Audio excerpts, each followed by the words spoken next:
Hello, children. Today we will start with the first chapter, A Letter to God, written by G.L. Fuentes of our English course book, that is, First Flight. Before I begin the chapter, let us discuss the title, A Letter to God. My first question is, what all is needed to write a letter? Now I know many of you might never have written a letter in your lives. Doesn't matter, you must have written emails or at least messages on WhatsApp. What is the first thing you require to reach out to that person? I am sure you must have answered, yes, to write a letter, you need an address. For an email again, a mailing address. Yes, for WhatsApp, you don't need an address, but you still need a phone number that acts as the receiver's address.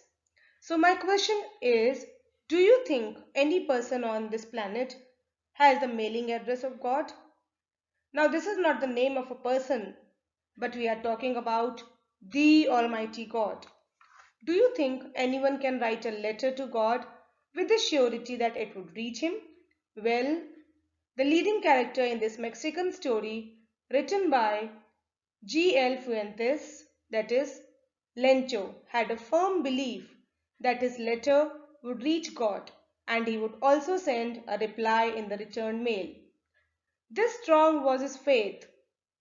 You see, in a small village, it is possible if the mailing address is missing or not there, the postman might still deliver the letter to the right person because he knows everybody there.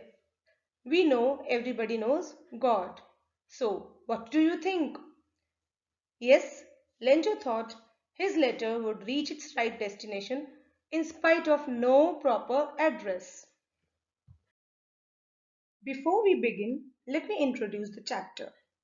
First thing first, what is the genre of this story? Genre means the subject and style of this piece of literature.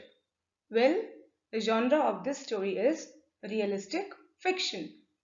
What is realistic fiction? It is a genre consisting of stories that could have actually occurred to people or animals in a believable setting. These stories resemble real life, and the reactions of these fictional characters within these stories are similar to real people.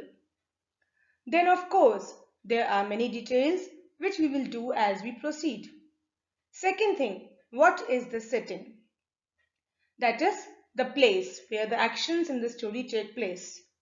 Well, the characters and incidents are set in a small village in Mexico. Although the same can happen anywhere, any ordinary place around us. The timing is contemporary, that is, almost the same time when it was written. So we can assume somewhere in the 20th century when letters, money orders were quite common. Of course, we still have all these, but now they look a bit old fashioned. Do you know people collect stamps? The hobby of collecting stamps is called philately, and people are called philatelists. If you like collecting and studying stamps, you are a philatelist, and your hobby is philately. A coin collector is called a numismatist. The word numismatics means the study or collection of currency. This covers tokens, paper money, coins, and medals. Numismatist is a person who studies or collects currencies. Find out if any of your family members are philatelist or numismatist. Do you know coins and stamps are also used to study culture, geography, wildlife, history, etc. Have you seen stamps and coins with the faces and time period of kings, leaders, players, etc.? Or even with wild animals, flowers, etc.? Anyways, let us get back to our story. There are only three main characters in our story. Lencho, the farmer.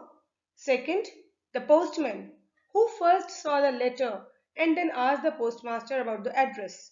And the postmaster, who decides to read the letter and do the needful to ensure that this simple man's faith is not shaken. Then, of course, there are other people supporting the plot, like Lencho's wife and children, the employees at the post office. Let us begin our story, A Letter to God, written by G.L. Fuentes. A farmer named Lencho lived on the crest or top of a low hill.